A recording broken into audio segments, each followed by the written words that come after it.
Thank you. My name is Leon Pierre Muhire. I'm a student of the University of Rwanda and also a member of IRG. My question is going to be for the first presenter, Mr. Rwampaka. He has told us many different activities the youth have involved in building the peace after the 1994 genocide against the Tutsi. But it's not all the youth who involved in those activities. And I would like to ask you what you see as a challenge to the youth. The challenge the youth are facing in this building the peace and the unity amongst the Rwandans. And what you see as a challenge to the other youth who are not involving in these activities of building peace. And the last one, you can tell us what you see which can be done to bring those youth in those activities. Thank you so much.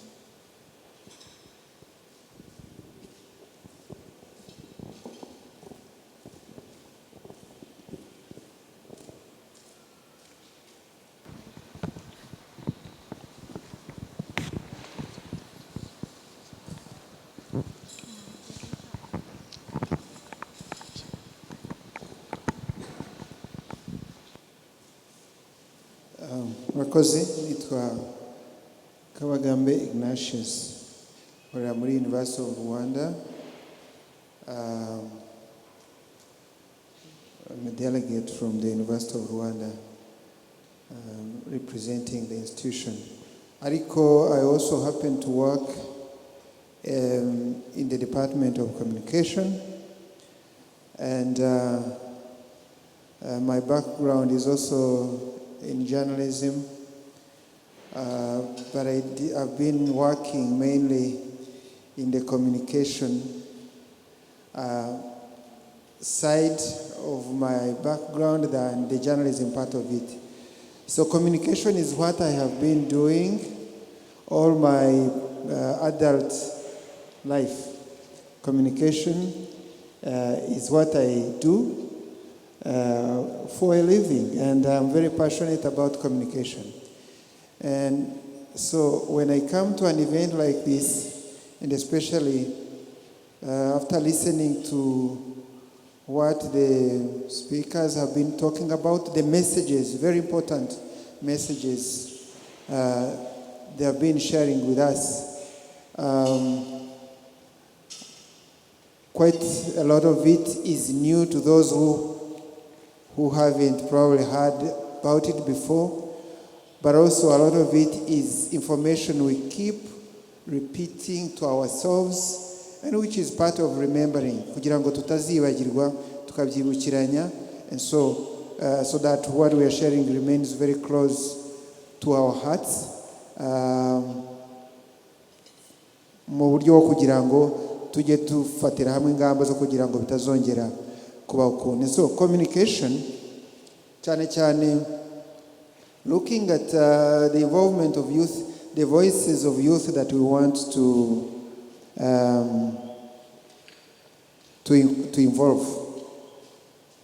Ubwo ndimo kubabwira ko icyo ndimo kuvuga ntago nshaka necessarily ntago ari ikibazo, it's just a challenge unto ourselves, particularly the youth.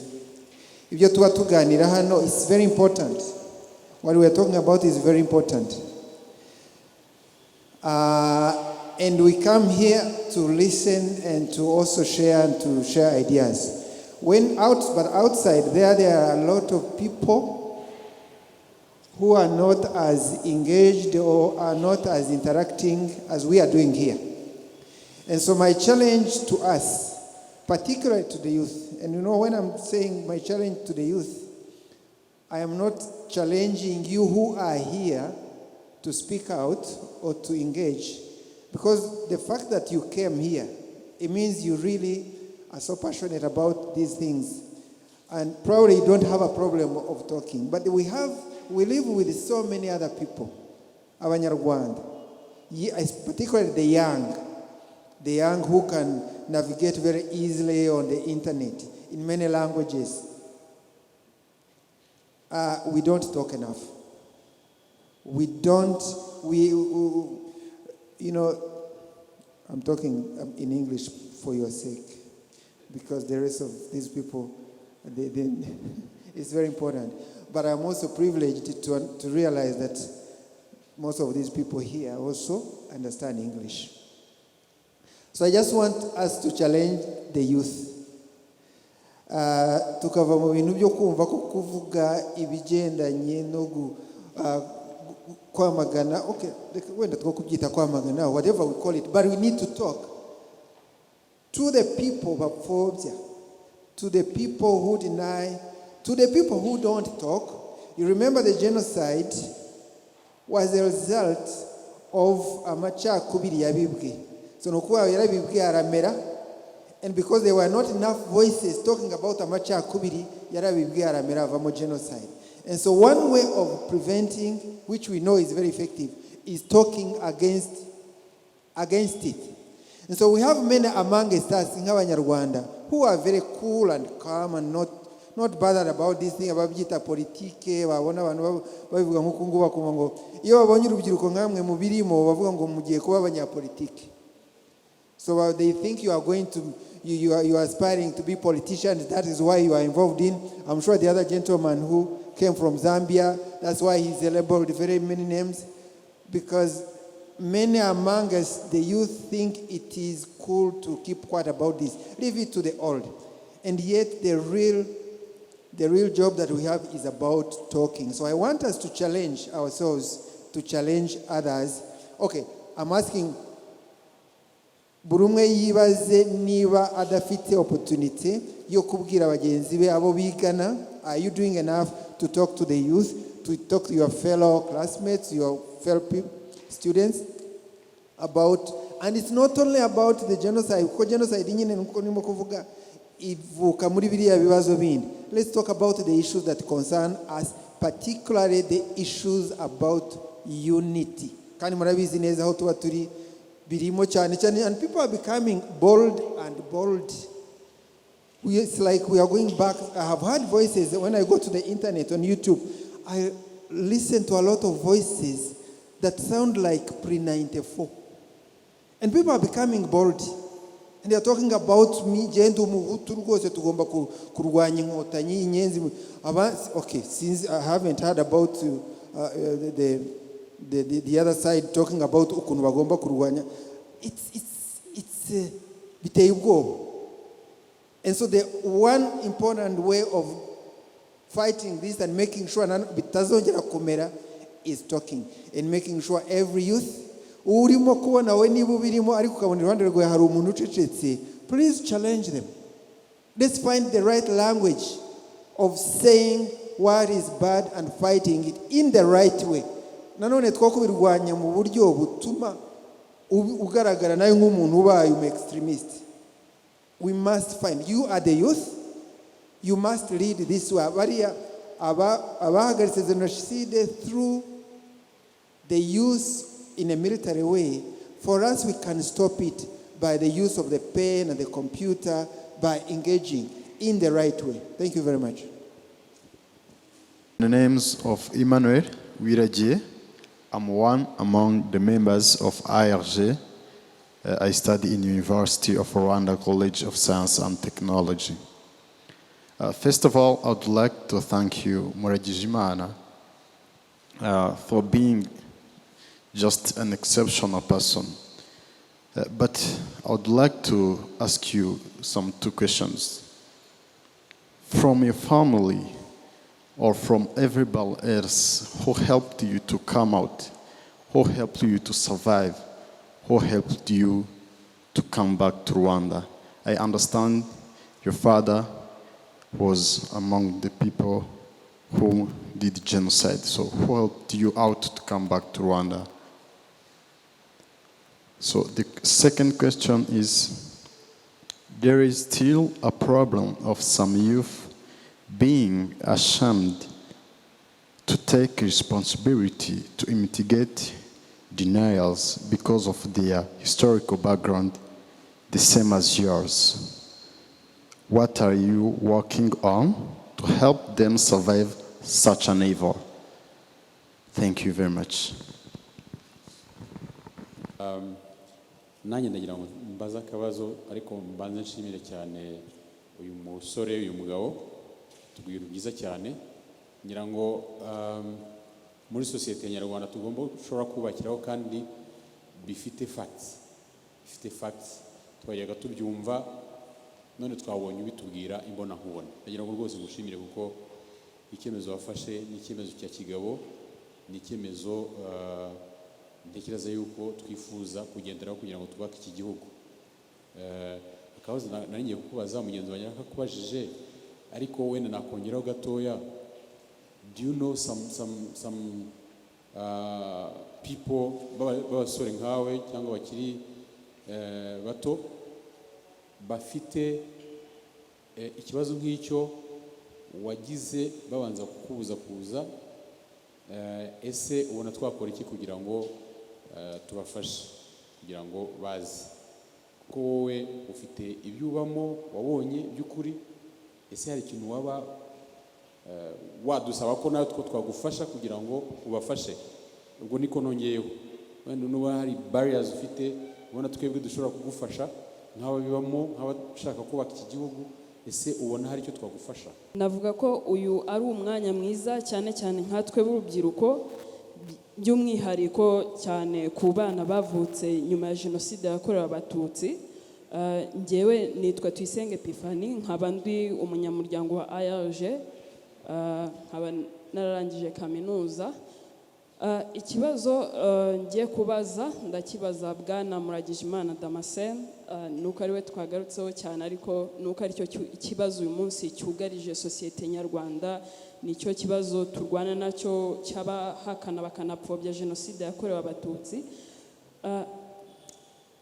Nk'umuntu cyangwa se reka tubyite ko wari umwana warezwe n'umubyeyi wakoze jenoside, hari buriya ingengabitekerezo ya jenoside ifite imbaraga cyane cyane ibyo twigishwa n'ababyeyi byo bifite imbaraga cyane, ari nabyo uyu munsi bari abana ba jambo cyangwa se n'abandi tugenda tubona tutari tuzi. Ejo tukabona umwana arabyutse atangiye gupfobya jenoside, bivuze ko aba yarabyigishijwe n'ababyeyi cyangwa se abyigishwa n'ababyeyi.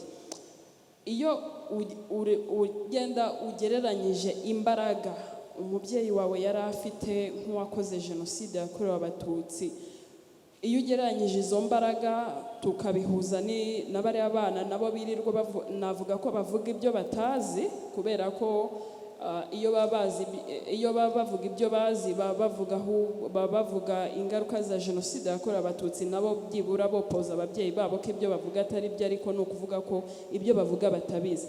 Ese ni iki kintu kigomba gushyirwamo imbaraga uyu munsi? Nkatwe nk'urubyiruko turakangurirwa kujya ku mbuga nkoranyambaga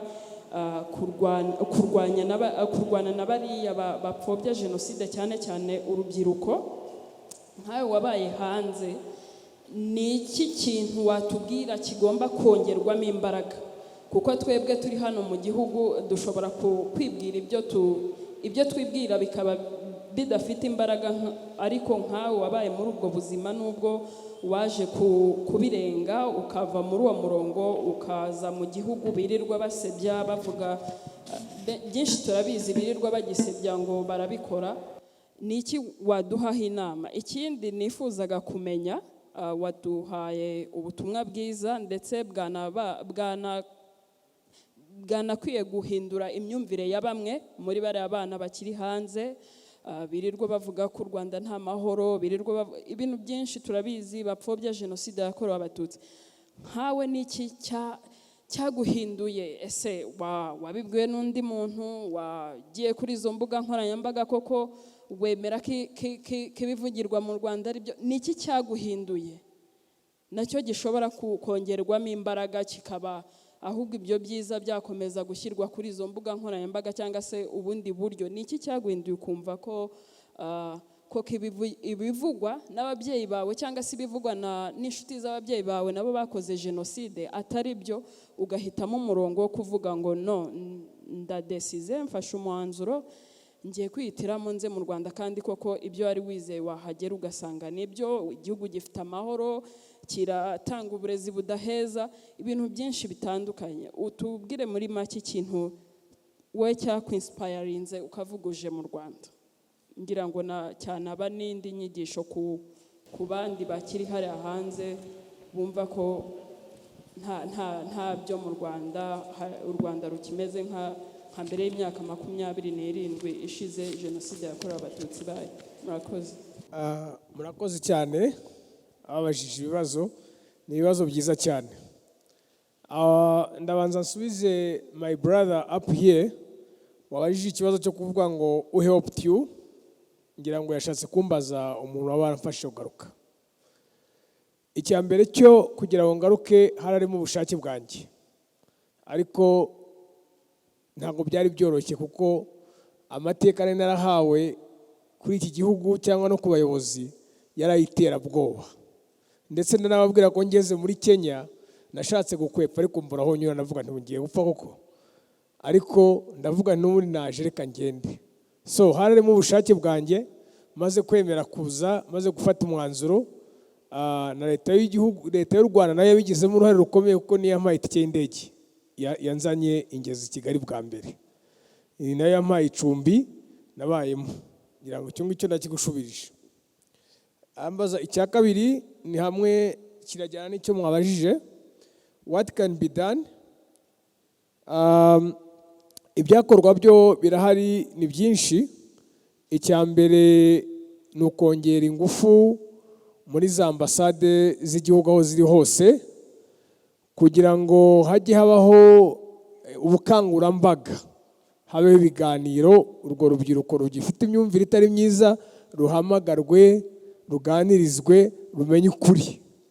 Icya kabiri ni uko natwe nk'urubyiruko rw'igihugu, ariko mwibaze abanyeshuri bose bari muri University of Rwanda, abari muri Kigali Independent University, muri za UNILAC, University of Kigali, twese dushoye intambara kuri social media tukarwanya bariya abantu, ubundi baduhera hehe? Natwe dukoresha social media mu nzira nziza, dutanga amakuru ya nyayo, ntitugire ubunebwe, ntitugire n'ubwoba bwo kubyandika, kandi ntitwishishe, dukunda igihugu cyacu. N'ubona umuntu yanditse agukanga nawe uzandika umusubiza, kubera yuko ukuri aho kunyuze hose gutsinda ikinyoma. Bivuze ngo social media ni intwaro tugomba gukoresha nk'urubyiruko, tugashyira igihugu cyacu imbere n'inyungu zacyo.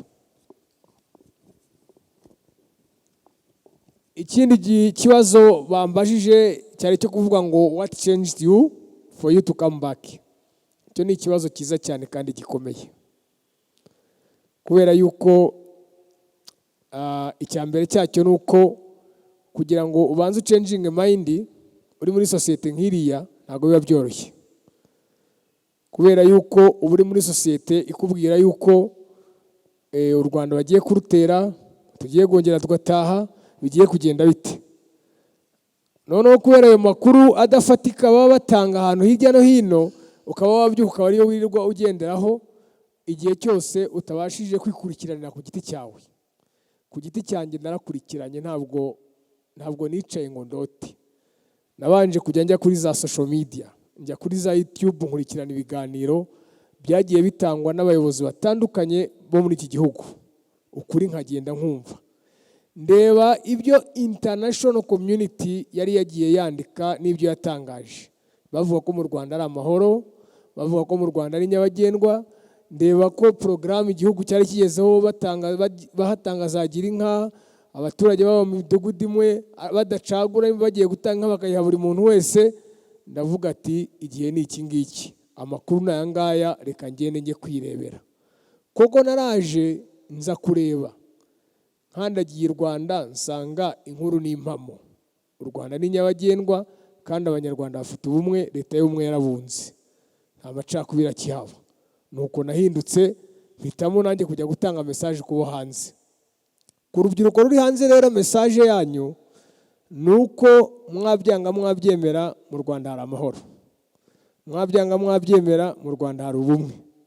Namwe muzaze mwirebere, ntago ari ibinyoma, nimuhagera muzasanga inkuru ari impamo kandi ndabizi neza ko muzanyurwa. Murakoze cyane. So ejo bundi nanjye nari ndi muri Zambia iminsi ishize ndebye Fred hariya. So ntabwo hashize iminsi mvuye muri Zambia, umwe mu bashoferi barimo kudutwara nandimo kumubaza se n'iki wambwira ku gihugu cyanyu. Arambwira ati kera igihugu cyari gifite akazi, cyari gifite imirimo, cyari gifite ibintu bitandukanye. Ndani mvuye kuvuga kuri radiyo imwe, ndanje ndamubaza none ibi bibazo n'iki cyabiteye. Avuga ati ubu ngubu hasigaye hari abantu benshi, hari n'akazi. Ndamubwira ariko buri ikibazo nticyaba ari mwebwe mwabyaye abantu benshi, akayo mpamvu muba mufite abantu benshi akazi kakaba karabuze. So kubera ko hari umuntu wari ukuzeho araturika araseka, araceceka, hashize umwanya araturika araseka. Arambwira ati nta muntu n'umwe wari uhambwira ngo nitwe twabyaye abo bana babaye benshi, uyu munsi tukaba tuvuga ko nta kazi gahari kuko hari abantu benshi. Now kuki mpereye aho ngaho ndimo kubivuga nuko zimwe muri challenges aba peace builders bafite, bamwe bafite n'ubushake bwo kugira ngo banarwanye n'iyo ngengabitekerezo iri kuri za social media. Iya mbere nuko nta content bafite. Muri make bakuru bacu, ababyeyi bacu barimo kudusaba ati mugende mujye kurwanya ingengabitekerezo, ariko assumption bafite nuko dufite amakuru yose. Now amakuru avugwa n'amakuru yandikwa biba bitandukanye. Kubera iki? Muze kureba abantu benshi basubiza kuri social media barimo kurwanya aba deniers. Rimwe na rimwe bavanga amarangamutima, zambamutima zabo na facts. Ugasanga umuntu yafashe urupapuro rumwe ruri muri mapping report, atari ibintu byinshi cyane, akabigenderaho. Twebwe twamusubiza aho kumusubiza na facts, ibintu bifatika, tukamusubiza tumutuka cyangwa twamurakariye. Now undi muntu uzabibona, kandi muri iyi minsi basigaye bandika mu ndimi z'amahanga, umuntu wari wese uzabibona wowe ibyo wavuze niyo byaba experience waciyemo nta gaciro azabiha. Kubera iki? Wowe wakoresheje amarangamutima, undi akoresha ibintu bifatika. So challenge ya mbere ihari ariyo ngomba kugira, ariyo twese tugomba kugira hano, iya mbere ni ukuvuga tuti ese amateka, ese ubuhamya bwawe, ese ubuhamya bw'umuryango wawe hari ahantu bwaba bwanditse kugira ngo noneho umuntu najya kuvuga avuge n'ibintu byanditse, uvuga ati kuri page runaka, kuko hari academic writing, kuri page runaka mu gitabo cyanditswe na kanaka yavuze ibi n'ibi. Icyo gihe wa muntu ushaka kubaka, wa muntu ushaka kurwanya ingengabitekerezo azagira ikintu ashingiraho. Icyo kintu ushingiraho ni bya bintu biri factual. Sinzi ba turimo kumvikana. So ikibazo cya mbere gihari ku bashaka kurwanya ingengabitekerezo nuko nta bintu bifatika byinshi bihari bashobora gukotinga bakabivuga. Icya kabiri gihari nuko kenshi kandi birumvikana tubishyiramo amarangamutima aho kugira ngo dusubize wa muntu. Noneho nabo bakamenya ahantu badukora n'ibintu bidusembura. Noneho akazajya gukora ahantu hakakubabaza, aho kugira ngo ufate umwanya ucururuke uze kumusubiza ukoresheje ibintu bifatika, wowe ukamusubizanya uburakari. Noneho aho kugira ngo wandike ibintu bikurikirana bifite ingufu, ugasanga noneho urimo kugenda umutuka.